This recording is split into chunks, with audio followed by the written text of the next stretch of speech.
Yorana Manahao, si l'on vous parle d'économie circulaire, ça doit certainement vous dire quelque chose. Mais qu'est-ce que c'est que donc que ceci? Exactement. Justement, on redécouvre le sujet avec nos invités. D'un côté, Moya Perer, vice-présidente de la FAPE et directrice de la ressourcerie de Mahina, Yorana. Yoranari.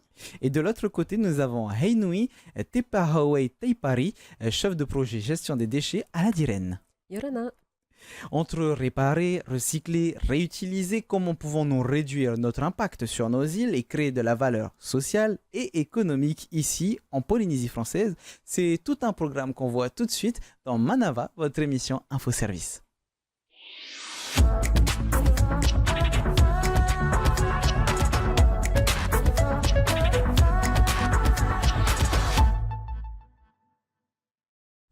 Pour commencer un petit peu de chiffres, la Polynésie produit 147 000 tonnes de déchets par an. Ça fait beaucoup.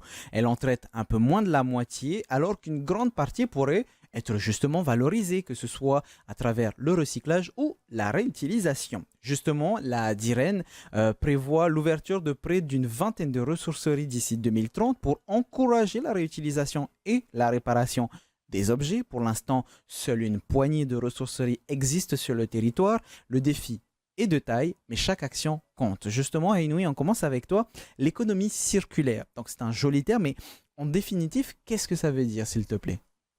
En fait, l'économie circulaire vient en opposition à l'économie linéaire qu'on a beaucoup utilisée depuis toutes ces années-là. En fait, linéaire, c'est on va produire, consommer, jeter. L'économie circulaire vient justement contredire ce système pour économiser les ressources consommées, mais les réutiliser ou les recycler justement pour éviter au maximum de jeter. Ah, donc, d'où les termes linéaire et circulaire, ça Voilà. porte bien son nom. C'est Plutôt ça. que de faire d'un point A à un point B, consommer, jeter, Voilà. donc une ligne, on fait un cercle, c'est-à-dire que dès qu'on peut réutiliser un C'est objet, ça. on le répare, etc., On le etc. réenclenche dans un cycle. C'est ça, jusqu'à, je suppose, on ne peut pas forcément réparer ad vitam aeternam, C'est ça. jusqu'à un moment donné où quand ça sera jeté, au moins il y a eu plusieurs réutilisations, c'est ça? Et ça évite de reconsommer derrière à chaque fois des ressources. Moya, justement, les ressourceries sont là pour éviter le jetage. Comment est-ce que ça fonctionne exactement? Est-ce que c'est vous qui allez à la rencontre des gens? Est-ce que c'est les gens qui viennent vers vous? Et comment ça fonctionne exactement une ressourcerie? Alors, celle de Marina, on a ouvert un point d'apport volontaire. Donc, on a des jours de collecte où les personnes peuvent venir nous déposer leurs appareils, les appareils dont ils n'ont plus usage. Et derrière cette collecte, on va valoriser au maximum par la réparation. Et quand c'est pas réparable, on fait du démantèlement. Donc, ça consiste à séparer l'ensemble des pièces d'un appareil. On va prendre l'exemple d'une machine à laver. Et à identifier les pièces fonctionnelles et tout ce qui n'est pas fonctionnel mais qui peut être recyclé. On va récupérer par exemple du cuivre, de l'alu, des cartes électroniques. Tout ça, ça va être réorienté pour être réutilisé. Justement, comme disait Rinoui, ça va permettre de réduire l'extraction de nos sols. Puisque on sait, dans l'économie linéaire, on va d'abord extraire des matières premières, donc on va extraire de l'or, du plomb, de l'alu, pour fabriquer nos objets. Et aujourd'hui, on a tous entendu parler de la date du dépassement. Oui. Ça veut dire quoi concrètement? C'est la date à laquelle, à chaque fois, et on voit que tous les ans, cette date, elle change. C'est une date dans l'année, c'est ça? C'est une date dans l'année qui bouge à chaque fois et qui dans l'écart, alors ça, c'est plus un an, maintenant c'est de mémoire 8 ou 7 mois. Ça veut dire qu'on a extrait, utilisé plus de matières premières que la Terre n'est capable d'en fabriquer. Donc, ça veut dire qu'on consomme beaucoup trop vite, sans laisser le temps à notre planète de régénérer les ressources. Alors, ce qui est important dans ce que tu dis, c'est que tu as donné l'exemple des appareils, donc l'électroménager, comme par exemple avec le lave-linge, c'était l'exemple. Et oui, je suppose qu'il n'y a pas que les appareils électroménagers, donc ça c'est un exemple parmi tant d'autres, mais on peut aussi réutiliser tout ce qui est vêtements, par exemple, meubles, etc. Oui, il y a un ensemble de, on va dire, de biens, de produits qui peuvent faire l'objet de recyclage, réutilisation, seconde vie, ne serait-ce qu'en les donnant ou en les vendant d'occasion. Donc, moi, il y a parlé d'électroménager, comme tu dis, il y a du mobilier, il y a des vêtements, il y a des huiles aussi qu'on peut transformer. Ça nécessite des processus plus complexes parfois, mais c'est faisable aussi. Finalement, c'est à hauteur de tout le monde. Tu nous parles par exemple de réutiliser, on reprend l'exemple des vêtements. Je suis un enfant, j'ai 10 ans, je porte mon vêtement. Aujourd'hui, j'ai plus de 20 ans. Finalement, ce vêtement, je peux le donner à mon petit frère, ma petite sœur. Ça fait déjà partie du processus de réutiliser et de ne pas directement jeter un objet. Ah oui, complètement. Et puis, les enfants sont un bon exemple, ça grandit vite. Oui. Et du coup, on est obligé justement de racheter régulièrement. Donc, effectivement, quand on a plusieurs enfants, on donne au petit frère ou à la petite sœur. Quand on n'a pas d'enfants à suivre, on peut les donner, les vendre à d'autres personnes. Sur les réseaux, on voit beaucoup ça, des ventes d'articles justement pour enfants, parce que c'est ceux où, en tant que parents, on a envie d'offrir le confort à nos enfants, tout ce qu'il leur faut. Mais derrière, ça va tellement vite qu'on se retrouve avec énormément de choses qu'on stocke à la maison. Ça prend beaucoup de place. Et du coup, effectivement, la réutilisation, la vente d'occasion est un bon moyen d'offrir à d'autres enfants du confort, de faire des économies d'argent aussi. Parce que ça coûte cher, tout ça. Oui, alors que d'occasion, finalement, ça coûterait moins cher pour les familles qui se procureraient tout ça. Finalement, ce service, cette économie circulaire, c'est bénéfique pour tout le monde, autant pour la personne qui vend ces objets-là que pour la personne qui le récupère. Mais est-ce qu'il y en a des objets, Mouéa, dits classiques que les gens ont tendance à jeter sans forcément y réfléchir? Tout à l'heure, tu nous parlais d'une machine à laver. C'est vrai que c'est un petit peu compliqué. On n'a pas tous un tonton qui peut réparer la machine à laver. Donc, ça fait partie des classiques? Oui, les vêtements font partie des classiques. Tout ce qui est attrait à la culture, aux loisirs aussi. C'est-à-dire la culture, ça va être tout ce qui est livres. Ok. Livres, CD, DVD. Parce que des DVD, on en collecte encore aujourd'hui. On n'a plus les lecteurs DVD, mais on collecte des CD, des DVD, pardon. Et donc, en fait, c'est tout. Nous, en tous les cas, à la ressourcerie, on a d'abord démarré par la filière électro. Et depuis le mois de janvier, on a ouvert la filière friperie textile. Et depuis un mois, puisqu'on avance petit à petit, en s'adaptant au mieux avec tout ce qu'on collecte, on a ouvert 2 autres filières. Donc, une filière vaisselle et une filière culture loisirs. Voilà.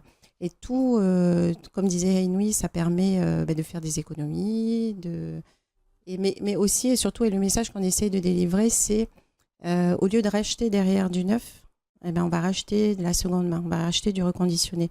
Parce que si on rachète du neuf, évidemment, on va continuer, on est toujours dans cette dynamique de circuit linéaire et on va continuer l'extraction des ressources pour fabriquer une nouvelle machine à laver, alors qu'on en a qui peuvent être réutilisées après intervention. Voilà. Pendant que tu parlais, j'avais aussi un autre exemple d'objet autre que la machine à laver qu'on a tous déjà eu. C'est le ventilateur qui un jour bug et la pale se casse. Comme on n'a pas d'autre pale, on va jeter, on va racheter un autre. Alors que finalement, si on regarde bien, on peut récupérer d'autres pales. Donc, il y a vraiment un bénéfice un impact sur la réduction des déchets et donc un impact économique. Mais est-ce qu'aujourd'hui, il y a des déchets qui posent problème parce qu'ils sont complexes, que ce soit à réparer, à récolter ou même à remettre dans ce circuit circulaire?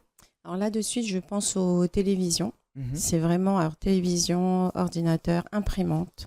C'est vraiment le type d'objet qu'on a du mal à réparer. Puisque, il y a l'obsolescence programmée qui est là et qui fait qu'à un moment donné, l'appareil s'arrête et on n'a pas moyen de les réparer. Il n'y a pas forcément de pièces disponibles. C'est désuet, c'est plus adapté à l'usage, au logiciel, pardon. On a aussi cette problématique d'encre à stocker. Et on a des objets qu'on n'arrive pas aujourd'hui à traiter et donc on ne collecte pas. C'est tout ce qui contient du gaz effrayant, du liquide, des liquides toxiques, puisqu'on n'est pas équipé, on n'est pas... voilà. La structure aujourd'hui n'est pas adaptée pour ça. Mais ce sont des matières extrêmement polluantes. Et du coup, dessus, on n'a malheureusement pas d'action. Et pourtant, on a dans les îles notamment, il y a un grand besoin au niveau du froid, de tout ce qui est électroménager froid, tout ce qui est congélateur pour les pêcheurs. Voilà.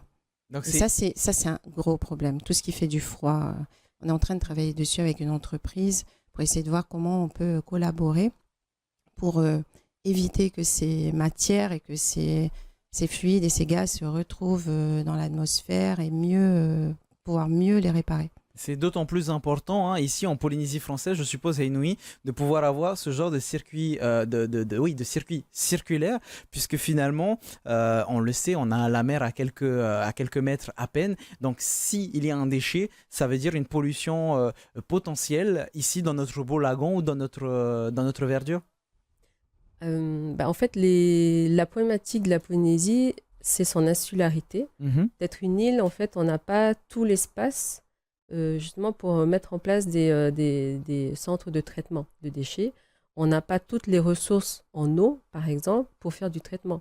Parce que qui dit traitement de certains déchets, dit électricité, eau, etc. Donc, pour traiter les déchets, il faut aussi consommer des ressources. Et sur des îles, on est très limité, d'autant plus que Polynésie, on est éparpillé sur toutes, comme l'Europe. Oui. On est double insularité, les îles éloignées, les Marquises, les Australes. Mais c'est d'autant plus compliqué d'aller chercher un appareil qui serait par exemple obsolète, cassé, à réparer dans les îles, puisqu'il y a tout ce transport aussi, cet impact CO2. Il y a tout le fret maritime à rajouter dans toutes les dépenses de traitement des déchets.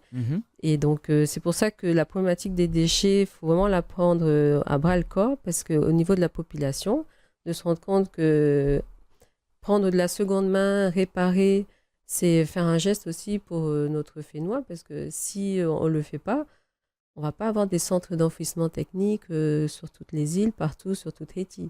Sachant qu'en plus de ça, non seulement c'est un geste pour la Polynésie française, pour notre beau Fénois, mais c'est aussi un geste pour l'autre, puisque finalement, au-delà de l'environnement, Moya, il y a des bénéfices sociaux que peuvent apporter une ressourcerie, par exemple, donc qui contribue à ce circuit. Emploi, solidarité, sensibilisation, tu peux nous en parler ? Oui, effectivement, ces bénéfices sociaux, ils se traduisent par la redistribution de tout ce qui est valorisable. Donc, nous, on fait une redistribution auprès des associations qui en ont besoin et qui accompagnent déjà des types de publics particuliers. On redistribue aussi aux familles RSPF, donc qui n'ont pas forcément les moyens de s'habiller. À la rentrée scolaire, on a eu énormément de familles qui sont venues habiller leurs enfants. On peut aussi redistribuer par la vente, puisque pour que ce type de structure puisse se pérenniser dans le temps, ça a beau être un projet associatif, il faut à un moment donné que...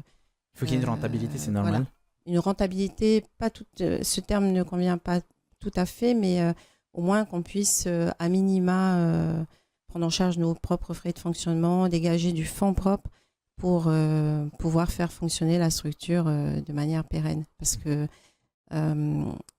pour qu'un vêtement ou un appareil arrive dans un magasin, parce que là on a les 2 magasins qui sont ouverts aujourd'hui à tous, il faut créer la compétence, la ressource humaine compétente pour pouvoir valoriser au mieux. C'était Parce qu'un réparateur... Vas-y. Oui, c'était justement le point suivant.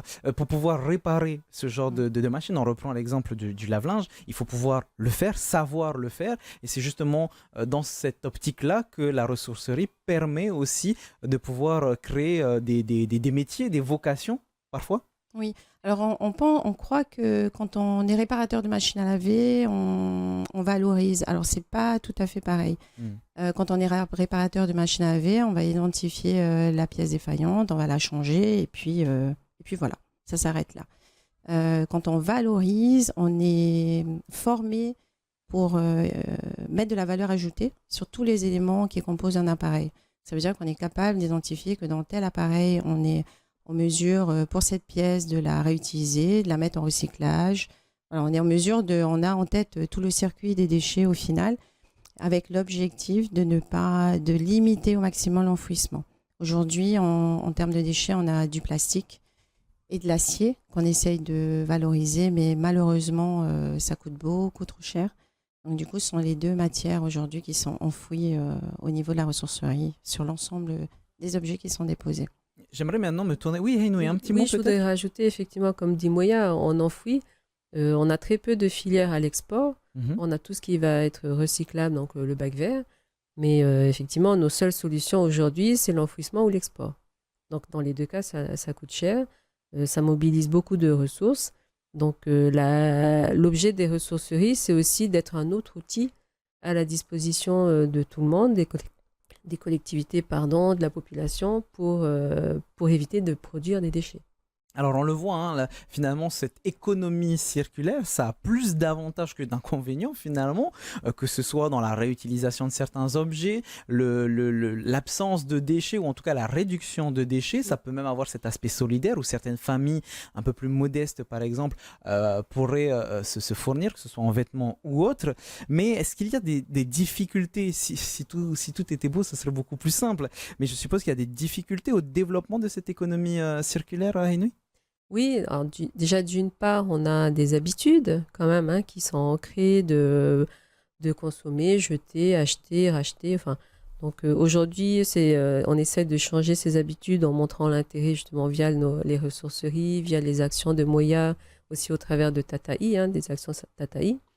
Et donc ça, c'est ce qu'on essaye de faire. Nous, à notre niveau au pays, le bilan qu'on en fait, c'est que les ressourceries ont besoin de fonctionner. Comme disait Moya, il faut arriver à dégager des fonds propres pour fonctionner. Mm. Donc ça aussi, c'est quelque chose sur lequel ces outils-là ont besoin de partenaires, d'être accompagnés, d'être suivis, d'être soutenus tout au long de l'existence de ces ressourceries, comme d'autres équipements. Hein. Donc justement, ça fait l'objet, nous, du pays des réflexions qu'on a et d'aider l'année prochaine sur des aides aux entreprises, aux associations sur ces équipements qui sont nécessaires dans le maillage de la gestion des déchets. On parle de l'aspect économique, de l'aspect matériel, c'est normal. Est-ce que dans les freins, dans les difficultés de ce développement, il y a aussi l'aspect plus social? C'est-à-dire que à l'époque de nos parents ou de nos grands-parents, réutiliser un objet, réparer un objet, ça pouvait parfois être signe de modestie, voire de pauvreté. On entend des phrases de non, ça fait honte. Est-ce que la perception des objets de seconde main, ça a changé entre-temps? Je ne pourrais pas parler hein, pour toute la population, mais pour moi, je n'ai pas cette sensation-là de nos parents. Au contraire, c'était plus de la débrouillardise, de pas gaspiller l'argent aussi. Hein. C'était plus cette notion de il faut faire attention au porte-monnaie et tout ça. Donc voilà, moi je serais plus sur ce sentiment-là par rapport à la seconde main. Moya, un regard peut-être sur ce genre de réaction. Est-ce que ça existe ici en Polynésie ou est-ce que c'est totalement différent? Alors, globalement, on est dans un mode de consommation encore trop linéaire. Donc, parce que les choses coûtent moins cher, quoique là, ça a bien augmenté. On va avoir tendance facilement à racheter. Mais là, depuis 4 ans, vraiment, on observe des changements d'habitude au niveau des personnes qui fréquentent les ateliers. Ils reviennent même juste pour être là, sans avoir de choses à réparer. On a aussi beaucoup de personnes qui appellent et qui nous demandent les contacts de réparateurs. Donc, on sent une appétence pour la réparation, la seconde main. Et parmi les personnes qui fréquentent la ressourcerie, au niveau de la redistribution de tout ce qu'on a réparé, revalorisé, on a franchement une mixité de public. On a voilà, des personnes aisées qui viennent, qui déposent, qui rachètent de seconde main. Donc ça, c'est plutôt chouette. Et on a aussi des personnes dans les besoins, donc qui peuvent venir se servir gratuitement ou payer en fonction du type d'article, payer à très bas prix. Donc oui, on voit vraiment donc on a plus, je pense que le regard a vraiment évolué.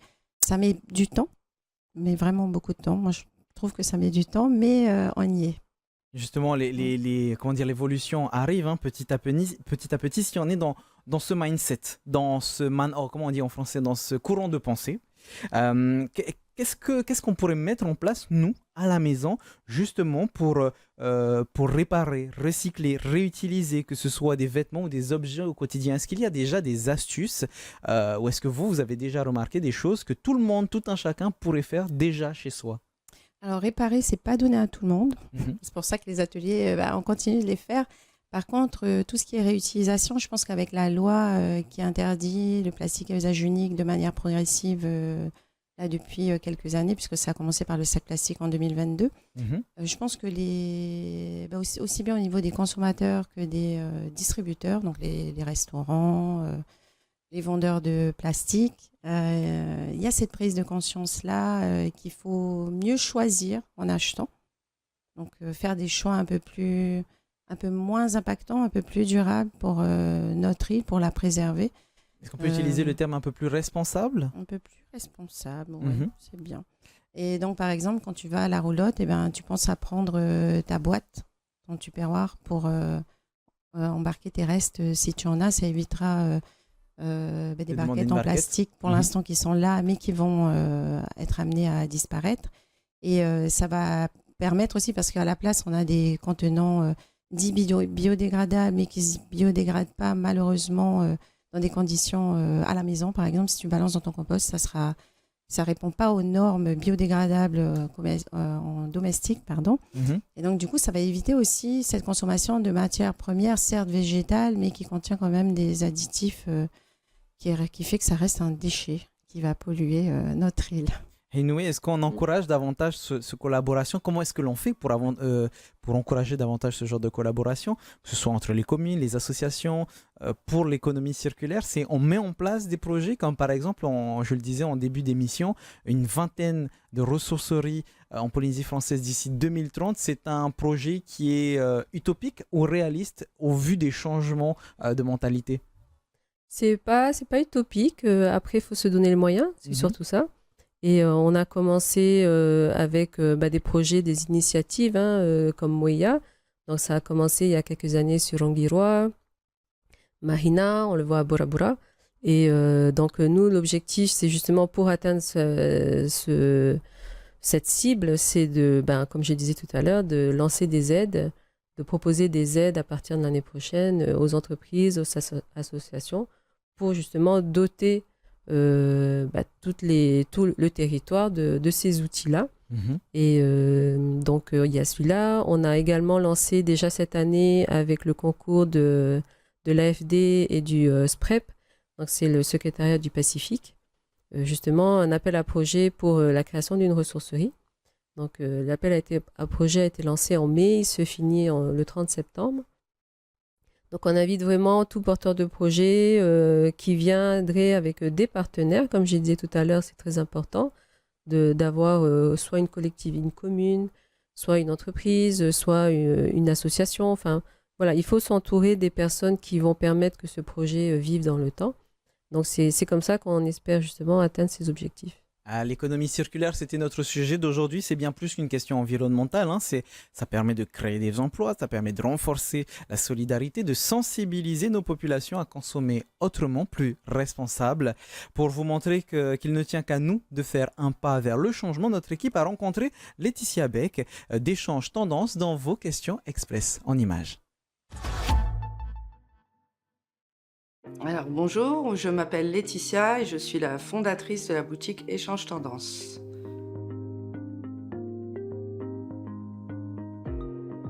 Alors la boutique Échange Tendance, c'est une boutique qui permet de venir faire des échanges de vêtements.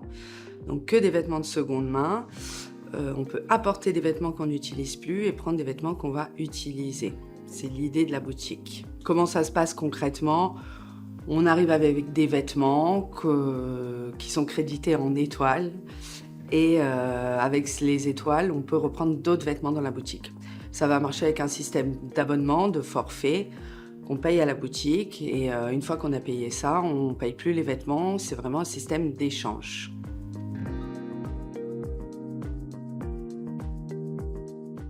Tous les vêtements que l'on ne peut pas remettre en boutique comme ça, soit les clientes repartent avec évidemment, soit avec une couturière, on en fait d'autres choses, des sacs, voilà. Et tout ce qui a vraiment des petits défauts minimes, on les redistribue à des associations.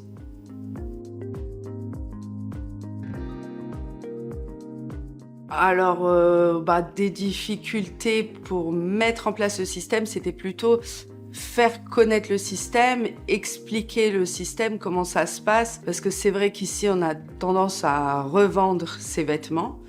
Donc, expliquer qu'il y a d'autres moyens, qu'on peut faire d'autres choses et qu'on n'est pas obligé forcément de vendre, mais de pouvoir échanger.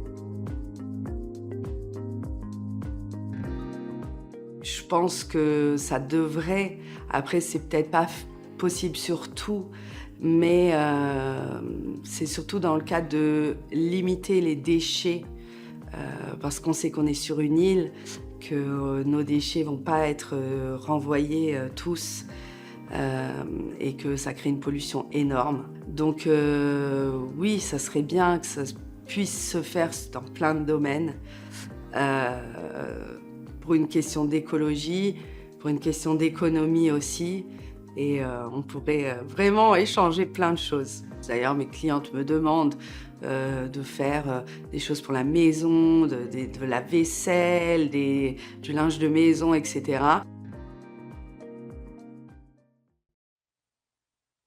Et pour finir, le meilleur des références, comme d'habitude à chaque fin d'émission, c'est tout de suite. www.service-public.pf/Diren, c'est normal, le site de la Diren avec des articles, des projets soutenus par la Diren, par exemple des avis d'appel à manifestation d'intérêt, des appels à projets en faveur des associations environnementales et bien d'autres. N'hésitez pas à y faire un tour. Et puis en toute logique, vous avez aussi la page Facebook de la ressourcerie de Mahina. Vous pouvez même aller faire un tour du côté de leurs locaux avec la boutique et la friperie accessible à tous. Et prochainement, l'ouverture de la boutique électroménager. Je me tourne juste du côté de Moya, c'est bien ça, la boutique électroménager dans pas longtemps? Alors on a fait la rentrée comme les élèves. D'accord, On a donc ouvert le même jour. c'est déjà en place. Oui. Merci beaucoup Moya d'avoir été présent et d'avoir parlé de la ressourcerie de Mahina. Merci Ali. Et merci aussi à Heinoui d'avoir été présente pour représenter la Diren. Merci pour tous les éléments que tu as apportés vis-à-vis de l'économie circulaire, Marourou. Merci. Merci aussi à vous de nous avoir suivis comme tous les jours à partir de 17h. Bonne soirée sur TNTV, bon appétit si vous êtes à table. Marourou itotato farerera, trahoma, parayana.